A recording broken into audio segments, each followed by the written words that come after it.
Hi guys, and welcome to another tank review.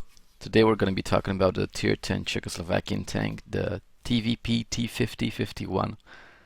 A whole lot of numbers, so we're just going to call it the Tier 10 Tostareto. This is pretty much a paper tank that relies on second line sniping, flanking, moving around a lot. Like, it doesn't have the armor, so we're going to take a look at the general stats and you'll notice this better. It has 1,800 hit points, and at tier 10 that's one of the lowest compared with the Batchat. 1,000 engine power combined with a top speed of 60 kilometers per hour. That is, this tank is going to have really nice acceleration. As I said, it's a pretty agile tank, so that is a very nice touch to it. Armor-wise, this tank is paper. 65 full armor in the front, 40 in the side, 30 in the back. 120 turret armor in the front, 80 in the side, 60 in the back. At tier 10, most of the guns have around 250 millimeters of penetration, so you're not really going to bounce anything. The gun mantlet, though, seems to have quite a little bit of armor. Like in some parts it has 400 plus. So if you're lucky enough to get shot in the gun mantlet, I guess you might just bounce some shots. Turret, yeah, 150, 180. Some parts actually go to 250 when really angled, so yeah. Maybe you'll bounce some tier 8 guns, maybe. But realistically at tier 10 you won't really be bouncing much at all. This tank has 8 degrees of gun depression, which is a really nice addition, considering it needs to move a lot, it needs to flank a lot, so you can just peek a little bit over the hills using the nice 8 degrees of gun depression and shoot. Really nice addition. So the gun is a 4-shot autoloader with 248 APCR pen, 310 heat, and 50 high explosive. The 248 APCR pen is not really the greatest, as you'll probably find out when you're going to be playing the tank. It tends to bounce quite a lot. It's one of the lowest penetration for medium tanks at tier 10, and combined with APCR ammo means you probably don't want to shoot angled armor too much, at least not from the front. You might want to like flank a lot with it when it's possible, move a lot. Try to avoid angled armor if possible. It has 0.35 accuracy and 2.1 aim time. That is pretty good gun handling, very good gun handling. The whole clip reloads once every 23 seconds roughly. But the main thing about this gun is the insane time between shells. It shoots once every 1.5 seconds. So when fully loaded, it will take you 4.5 seconds to unload the clip, which is 1,280 damage in just 4.5 seconds, which is insane. That is the main thing about this tank, which means your exposure time is going to be a lot less compared to all or most autoloaders. I had vertical stabs on it, optics, and improved ventilation. Optics are going to go really well with this tank considering it has 410 V range. So I got optics combined with that V range plus the V range skills. It's gonna result in a lot of V range. So you mainly want to be spotting the targets before they spot you. The camo on this tank is not really the greatest, so the V range addition is really nice. The gun has 2.1 aim time, 2.1 seconds aim time, so you don't really need, for example, an enhanced gun laying drive with it. Like, the gun handling is pretty damn nice. So vertical stabs, optics, and vents, it's pretty much the ideal setup for this tank. Combined with the V-range skills, don't forget about repairs though, and the safe stowage. Well, I upgrade the crew some more. I'll probably put on some camo too and Bia, but that will take some time. Okay, so we covered pretty much the whole all the aspects of the tank. So it's time to go into replay. So we're on Lakeville. There is no Artie. Been blessed with this matchmaking. There's no Artie. Yes, plenty of tier 9 tanks. Shouldn't be too hard to rack up some damage with this thing. I immediately started going on the 4 line because it's a really good starting position for any fast tank to see if I can get any spots. But realistically, from this position, I'll probably spot tanks if they move really closely to the lake. I notice a tree going down, so I start taking some blind shots. Now the 268 is going in front, so I can't shoot anymore. So let's go back since there's nobody spotting. Like, there was no scout this game. I don't even want to risk staying there too much, especially since the team is blind shooting. We got quite a few tanks, like most of our armored tanks went to the valley, which is not really the worst thing on encounter combined with the lack of Vardy, but still we won't have a lot of help in the city. Like, most of the tanks going to the city aren't really well armored. I see there's quite a few really well armored tanks there. There's not really a place for me with this tank. Like, I would die pretty fast here since I would have to peek. I'll get my turret blown off. So I decided to go towards the city. So far only 3 enemy tanks have been spotted in the city, and all of them are pretty well armored, so I'm kinda worried about my 248 APCR ammo.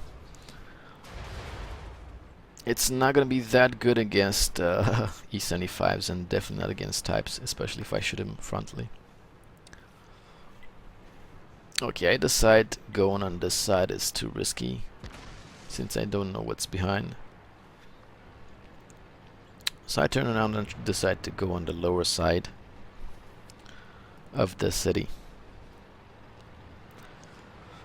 I notice my armored tanks, mainly these E75s, are starting to move, so that's a good thing. We're gonna need all the help here because more tanks are starting to get spotted here. I'm talking about the Leopard, and soon enough there's gonna be a Centurion too.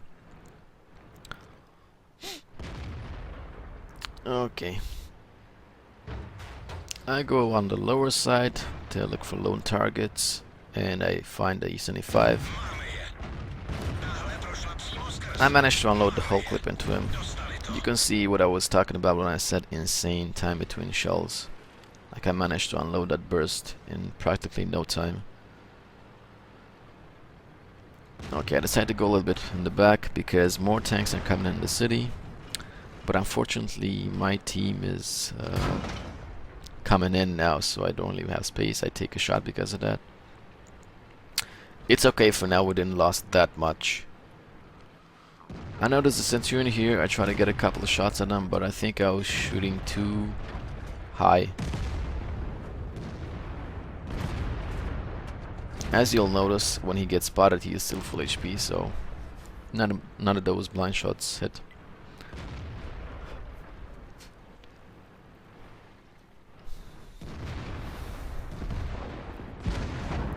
Here we go. He's still full HP. I'm not reloaded yet, so I wait a bit more.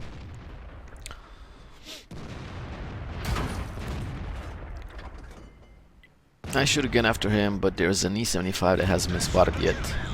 So that's where my two shots went in. I managed to land 2 in the Centurion. Wasn't the greatest clip, but at least we got something. And I managed to lose quite a little bit of health so far. Almost half of my health.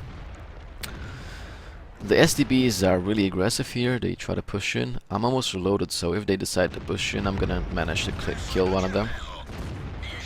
I kill one of the SDBs. I take another shot though.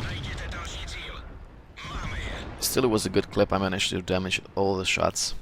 So the SDBs are dead. All we gotta do now is wait for the gun to reload. Then we're probably gonna go in.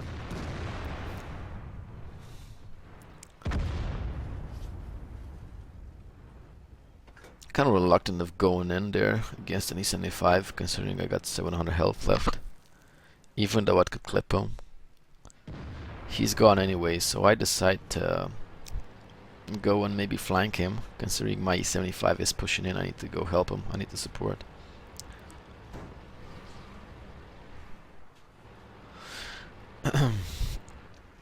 I noticed the Centurion running away. This is where the good view range comes in handy. I managed to do damage with all the shots, but unfortunately I low rolled, so he still lived. And I got shot another time, so I'm down to 313 health. It's not really good, considering things aren't really looking that well for us. Luckily they killed the Centurion, the people going from the middle. So there's only one leopard in the city now. So I try to shoot him in the side. He doesn't really seem to care about me too much. He's mostly interested in the E75. I missed a shot there, I got one shot left. Luckily the E75 shoots him once, so I could kill him now. So I'm just waiting for him to go in, so I can land the last shot. And we got him killed. At this point I noticed there was a Jagdpanzer spotted in the distance, so I decided to load some heats because I'm really gonna need that penetration. Heat doesn't lose penetration over distance, so it's gonna be really good against him, especially if he's hull down.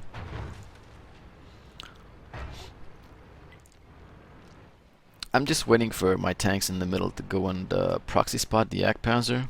I know he's there somewhere. And I decided to take a couple of shots. I missed the first two. Luckily, I managed to hit 2 of those shots and pen, so it wasn't really a disaster. I'm still going with heat loaded because I want to kill the Jagdpanzer, and it's gonna be hard, especially if it's hull down. You notice that the team in the valley, like even though the enemy team had quite a few tanks there, they still managed to hold them off. We had half the team there, the enemy team had most of the team, so all in all it wasn't a disaster from their part. Okay, so there's the T10 here, he's gonna get shot by the TDs. I managed to get a shot off 2 before he dies. Everybody's dead besides this FV, that's 2 shot. I can't really go in. I was hunting the ace tanker, so every bit of damage mattered here, so I kinda wanna let him shoot first. The 704 distracted him, so I go in and take a shot. He's going to shoot in a few, so it's my chance. I managed to get a kill on him. And the game is pretty much over. 1800 XP. We managed to get 6845 damage combined with 3 kills. Considering most of this was done in a non-friendly environment for this tank, like we were brawling most of the time, we couldn't use the camo or the distance engagements. This was pretty good. So that's pretty much it for the tank review. Hope you guys enjoyed. I'm gonna be doing more tank reviews in the future. Thank you for watching. If you liked the video, please consider subscribing so we can grow the channel. And tell me what you think about this tank in the comments below. If you have it, if you plan on buying it, how is it compared to other tanks? Thank you for watching and see ya.